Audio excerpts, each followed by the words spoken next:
joining us right now to talk the NBA playoffs and a little week one in the National Football League. Let me tell you something. I think I've got great hair, and then this guy pops on camera, and it's putrid by comparison. It is the well-coiffed and the excellent Jay Croucher, NBC sports betting analyst, fantasy football happy hour with Matthew Berry and Connor Rogers on Twitter at CroucherJD. What's up, buddy? Not much, Nick. A little grim hearing you talk about the Knicks, but hopefully for you, they can get a result, though. I think they might be in a little bit of trouble. Well, tell us why.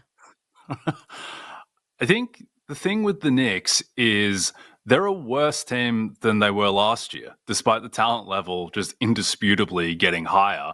I don't understand how the team has gone from having, and forget about Randall, who didn't play in the playoffs last year, but just going from Hartenstein to Dante DiVincenzo to Karl Anthony Towns and Mikal Bridges seems to have made the team worse. Just all the underlying stats, the advanced numbers, how the market rates the team. Like, we forget that going into game one last season against the Pacers with no Randall, with Mitchell Robinson on one ankle, the team was 5.5-point favorites over the Pacers and took care of them in the first two games.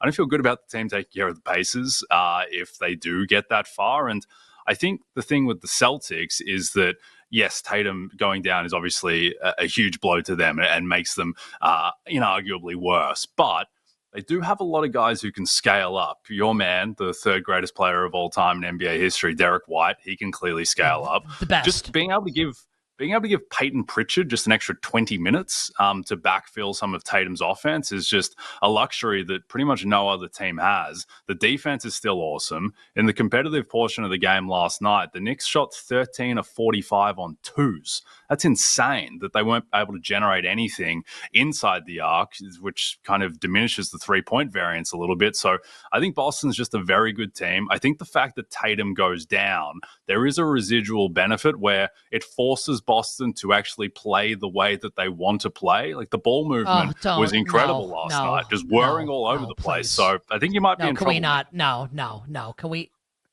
They're better. No, they're not better. They're worse, but there are some good aspects. We're not doing this. No, we're not doing this. The Celtics are plus 225 to win the series at BetMGM. Is that a bet for you?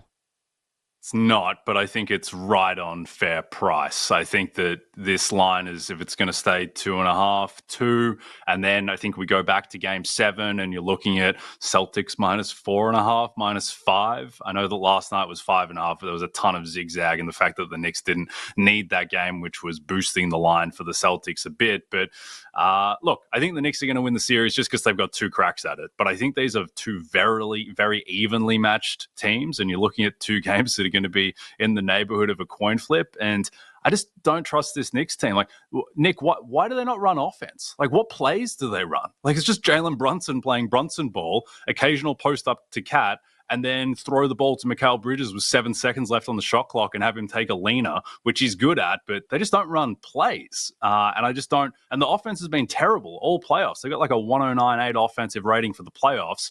The defense has been fine, I think better than expected against the Celtics before last night. But yeah, I don't trust this offense, and I just don't trust this team.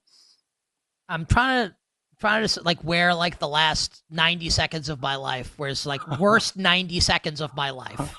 Like, where this ranks at the moment is pretty high. Okay, just really because, by the time we have you on the show next week, we're going to know what the Eastern Conference Final is. Give us like 30 seconds here because we have other stuff we need to get to.